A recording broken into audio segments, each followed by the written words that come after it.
Sa panahon ngayon, sipag at tiyaga, diskarte lang para tayo mabuhay. Tulad ko, sinabay-sabay ko lahat at may konting pahinga lang.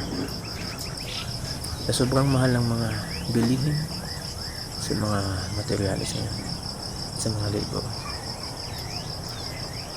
habang dumiskarte ako na nagbibinta ng mga aking mga gawa, ako din nagko-construction sa aking bahay para naman tayo ay makatipid sa mga labor ngayon. Ganoon talaga pag may pangarap tayo sa buhay. Meron tayong matitirhan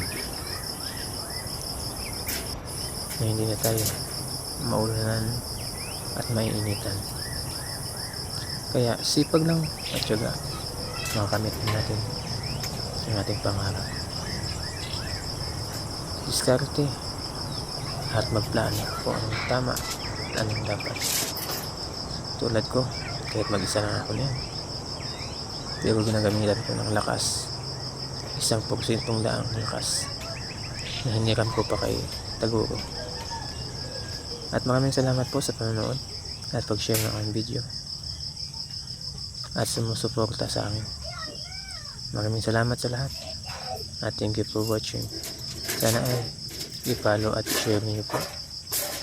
At thank you po.